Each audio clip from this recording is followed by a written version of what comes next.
At the 2017 New York Auto Show, Jaguar showed off the new entry-level F-Type, packing a 2.0-liter, turbocharged, gasoline-fueled inline-four that produces 296 horsepower, which is built in-house in the UK. It's the debut of this branch of the Ingenium engine series, and it's also the top of the Ingenium gas range. Most JLR vehicles will offer a less powerful 247 horsepower version. We caught up with Jaguar's engineers to figure out exactly how this high-output Ingenium engine differs, and what Jaguar had to do to fit it in the F-Type's engine bay. While all Ingenium 2.0-liter gas 4s share major architecture, the aluminum block and heads, as well as the bore and stroke, there are some internal differences. The most important are the low-compression pistons, which allow for more boost without detonation. The new compression ratio is 9.5:1, compared to the 10.5:1 ratio in the 247 horsepower spec engines. To make the most out of more boost, you need new plumbing and a way to get more fuel into the combustion chamber. So Jaguar fitted a larger twin-scroll turbocharger that's unique to this application. It features low-friction ceramic ball bearings. Jaguar says this improves transient response. There are also new fuel injectors and a fuel pump to accommodate the increased demand for gas in the high-output engine. On the back end, there's a unique exhaust system with active flaps to give it a louder bark when called for. Of course, some new hardware and more boost means the various electronic systems that control the engine needed changes.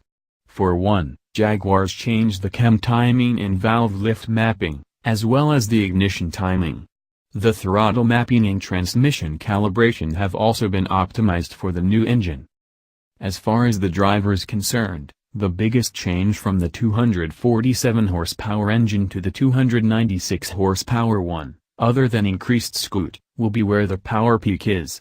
The 296 horsepower engine makes peak power at a higher point in the rev range, which should reward drivers who generously prod the throttle and hold gears in manual mode. Remember, F-Types equipped with this engine will only be available with an automatic transmission. You should also remember that it's an excellent gearbox overall, with rapid, smooth shift characteristics, if the other 8-speed Jaguars are anything to go by. However, this particular unit is slightly smaller and lighter than the one found in the V6 and V8 models. Jaguar wouldn't get into specifics about why this is, but a guess is that the company shaved some ounces off by only making it as strong as it needs to be. More metal equals more weight, so there's no sense fitting a heavier gearbox rated for much greater torque. Likewise, the particular weight savings from downsizing the auto wasn't revealed. To get it all to fit under the hood, Jaguar had to create a variety of new parts. The engine mounts, auxiliary fuel pump, fuel lines, brake lines, a unique engine cover, splash shields, a new transmission tunnel liner, vac unit, and fuel tank were all created specifically for this variant.